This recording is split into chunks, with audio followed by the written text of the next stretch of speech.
بھائی نہ ادھر ادھر کی تو بات کر، مجھے یہ بتا قافلہ کیوں لٹا؟ مجھے راہزنوں سے غرض نہیں، تیری راہبری کا سوال ہے۔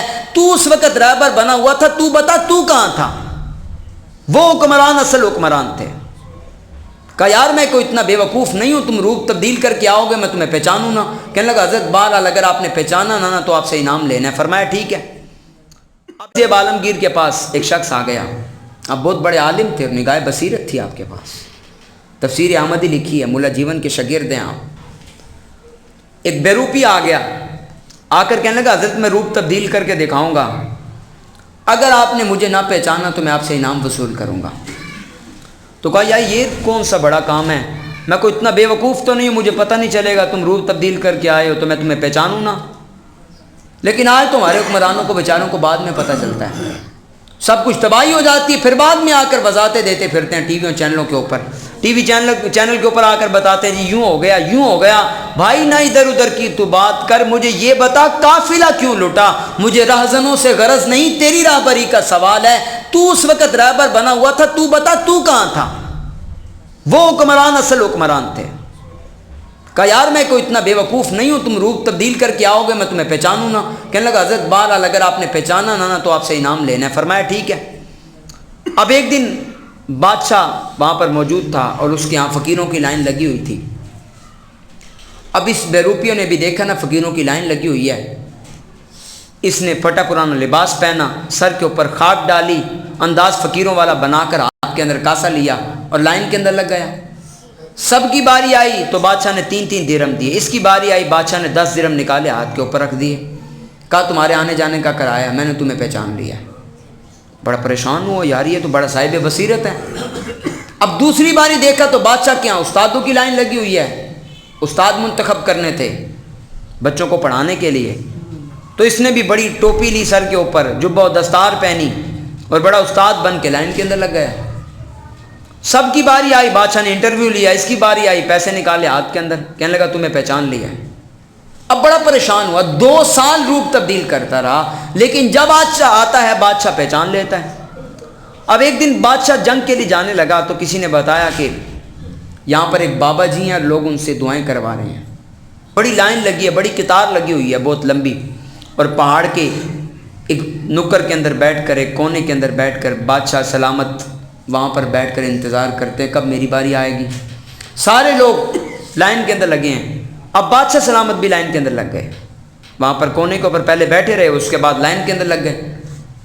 1.5 گھنٹے کے بعد بادشاہ کی باری آئی، بادشاہ اس فقیر کے سامنے دوزانوں ہو کر بیٹھ گیا اور کہنے لگا حضرت صاحب جنگ کے لیے جا رہا ہوں، کوئی نصیحت کریں۔ تو بزرگ کہنے لگے 2 باتوں کا خیال رکھنا، اگر جیت جاؤ تو غرور نہ کرنا، اپنی طاقت کا مان نہ کرنا، اپنی طاقت پر غرور تکبر سے بچنا، اور اگر ہار جاؤ تو رب کی رحمت سے نا امید نہ ہونا، بلکہ مالک تمہیں کامیابیاں عطا کر دے گا۔ اب اس نے دعا کروائی اور چند سکے نکالے، اب بات غور سے سنیے گا، چند سکے نکالے فقیر کے مصلے کے نیچے رکھے اور واپس پلٹنے لگا، وہ اپنی چادر جھاڑ کر کھڑا ہو گیا، کہنے لگا بادشاہ آج تو نے مجھے نہیں پہچانا۔ یہ وہی بے روپیہ تھا، یہاں پر بھی روپ تبدیل کر کے آیا تھا۔ بادشاہ بڑا پریشان ہوا، کہنے لگا یار تو کمال آدمی ہے، 2 سال تو نے کوشش کی لیکن آج کامیاب ہو گیا، اب بتا کیا انعام چاہیے؟ کیونکہ اس نے کہا تھا، بادشاہ سے بات ہوئی تھی کہ منہ مانگا انعام دیا جائے گا۔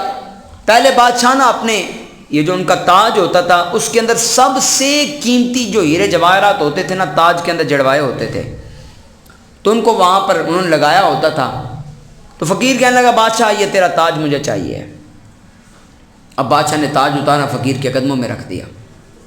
اب بادشاہ جب واپس پلٹنے لگا نا، یہ آخری بات اور قابل توجہ بات ہے یہاں سے کہ آج مسلمانوں کی حالت کیوں ایسی ہو رہی ہے، اس کی وجہ یہاں پر بیان کی جا رہی ہے، اور وہ بیان کر کے میری گفتگو ختم ہو گئی۔ بادشاہ نے تاج فقیر کے قدموں میں رکھا، بادشاہ واپس پلٹنے لگا، فقیر کھڑا ہو گیا، اس کی آنکھوں میں آنسو تھے، وہ رو رہا تھا اور روتے ہوئے کہنے لگا بادشاہ تاج اٹھا لیں، مجھے تاج کی ضرورت نہیں ہے، مجھے آج اصل بات کی سمجھ آ گئی ہے۔ بادشاہ کہنے لگا پاگل آدمی ہے، 2 سال کوششیں کرتا رہا، روپ تبدیل کر کر کے آتا رہا انعام وصول کرنے کے لیے، آج انعام مل گیا ہے تو واپس لے جا، اس کو اٹھا اور تو بہت بڑا امیر آدمی ہو جائے گا، ساری زندگی فقیری کے اندر گزاری ہے، آج اگر بادشاہ کا تاج مل گیا ہے تجھے اور کیا چاہیے ہے؟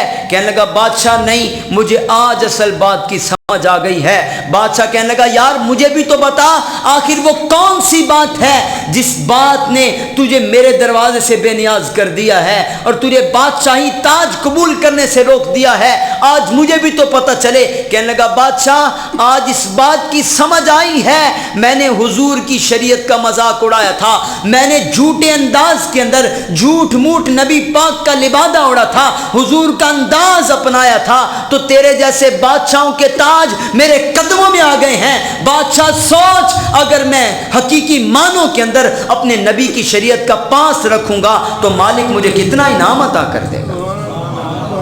کبھی تو میں نے جھوٹ موٹ انداز کے اندر حضور کا لبادہ اڑا تھا دکھاوا کرنے کے لیے، تو یہ تاج میرے قدموں میں آ گئے۔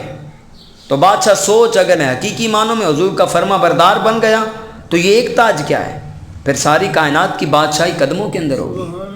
تو اگر مسلمان اس پیغام کو لے کر جائیں، مسلمان اس پیغام کو سمجھیں کہ ہم نے حضور کی شریعت پر چلنا ہے، جہاں پر بات آ جائے حضور کی شریعت کی پھر کسی کی بات نہیں سننی، پھر چاہے وہ پیر صاحب ہوں، چاہے وہ حضرت صاحب ہوں، چاہے وہ علامہ صاحب ہوں۔